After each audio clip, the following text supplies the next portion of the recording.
बच्चों, मैं उद्देश्य की कलम समझा रहा था। उद्देश्य की कलम ये सबसे महत्वपूर्ण कलम है। इस कलम में कंपनी का क्या उद्देश्य है, कंपनी कौन सा व्यवसाय या धंधा करेगी, जिस उद्देश्य के लिए कंपनी की स्थापना की गई है, इसके अतिरिक्त तो कोई कार्य कंपनी कर ही नहीं सकती। इसलिए यह सबसे महत्वपूर्ण कलम। अब अगली कलम है बच्चों जिम्मेदारी। जिम्मेदारी यानी दायित्व, उत्तरदायित्व की कलम।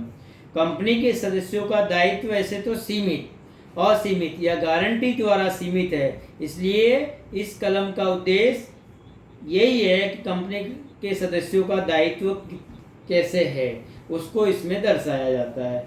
अगली कलम है बच्चों पूंजी की कलम। अब देखो बच्चों, पूंजी में अधिकृत पूंजी का विभाजन निश्चित रकम के कितने अंशों में किया गया है, इसको सूचित किया जाता है। ऐसे पूंजी को अपने 4-5 भागों में बांट देते हैं बच्चों। जैसे अधिकृत पूंजी यानी ऑथराइज कैपिटल, प्रकाशित पूंजी उसमें से कितनी प्रकाशित की, उसमें से पार्थिव पूंजी कितनी पूंजी के शेयर आए, और उसमें से मांगी गई पूंजी कितनी मंगवाई, और उसमें से कितनी भरपाई हुई, वह भरपाई पूंजी। इस प्रकार 5 प्रकार की पूंजी को अपने दर्शाते हैं और इस कलम में दर्शाया जाता है। उसके बाद है स्थापना की कलम। देखो बच्चों, इसमें सार्वजनिक कंपनी हो तो कम से कम 7 सदस्य और निजी कंपनी हो तो कम से कम 2 सदस्यों को हस्ताक्षर सहित यह निवेदन देना पड़ता है कि वे कंपनी प्रारंभ करने के लिए इच्छुक है, इच्छा रखते हैं। ऐसा निवेदन तैयार करके रजिस्ट्रार को भेजना पड़ता है। यदि रजिस्ट्रार को उचित लगे तो वह अपने रजिस्ट्रेशन का प्रमाण पत्र देगा। ये अपना पहले था आवेदन पत्र। दूसरा है बच्चों नियमन पत्र। अब देखो बच्चों, नियमन पत्र यानी कंपनी के आंतरिक प्रवर्धन के नियमों को निश्चित करने वाला यह दस्तावेज कहा जाता है।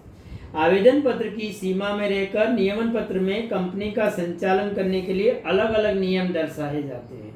इसमें सदस्यों के क्या अधिकार होंगे, क्या कर्तव्य होंगे, हफ्ता के कैसे अंश हफ्ता, अंश जब्ती, संचालक मंडल के अधिकार, कर्तव्य इत्यादि को इसमें दर्शाया जाता है।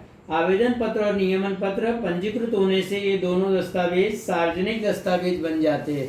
आवेदन पत्र को मेमोरेंडम ऑफ एसोसिएशन और नियमन पत्र को आर्टिकल्स ऑफ एसोसिएशन कहा जाता है। देखो बच्चों, तीसरा मुद्दा है संचालकों की सूची या यादी। अब देखो, इसके अंदर जो संचालक के रूप में व्यक्ति कार्य करना चाहता हो उनका नाम, पता, उम्र, व्यवसाय, राष्ट्रीयता इत्यादि को दर्शाकर रजिस्ट्रार के समक्ष प्रस्तुत करना पड़ता है। और कंपनी के संचालकों में कम से कम 1 महिला संचालक भी होना आवश्यक होता है। जैसे निजी कंपनी में 2 संचालक है तो 1 महिला संचालक, 1 पुरुष संचालक। सार्वजनिक कंपनी के अंदर 3 संचालक होते हैं, इसलिए 2 पुरुष संचालक और 1 महिला संचालक आवश्यक होता है। इसलिए महिला संचालक का दर्शाना पड़ता है। उसके बाद 5वां है अन्य कंपनी में हित संबंधी निवेदन।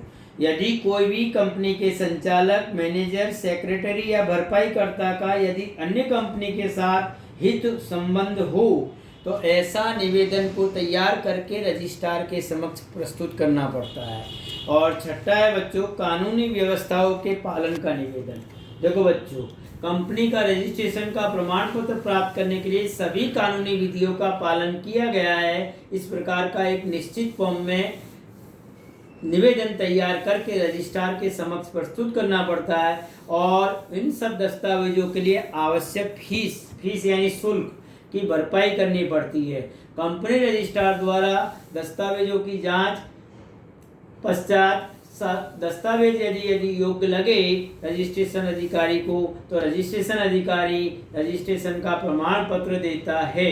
इस प्रकार अपने ये ध्यान देना है बच्चों। कंपनी रजिस्ट्रार कंपनी पंजीकरण प्रमाण पत्र देने के साथ कंपनी की पहचान नंबर, कॉर्पोरेट आइडेंटिफिकेशन नंबर आवंटित करता है और यह कंपनी की एक पहचान होती है। इसका समावेश पंजीकरण प्रमाण पत्र में किया जाता है बच्चों। कंपनी का जब विसर्जन न हो तब तक कंपनी द्वारा प्रस्तुत किए गए मूल दस्तावेज और सूचना पत्रक कंपनी रजिस्ट्रार के कार्यालय में सुरक्षित रूप से रखे जाते हैं।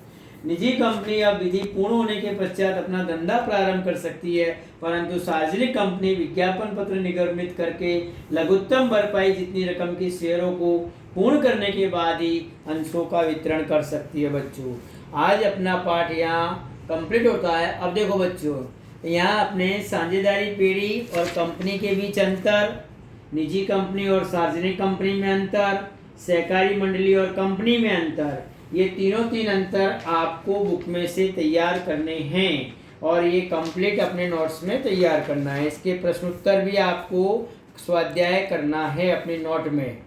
बराबर बच्चों? चलो, धन्यवाद।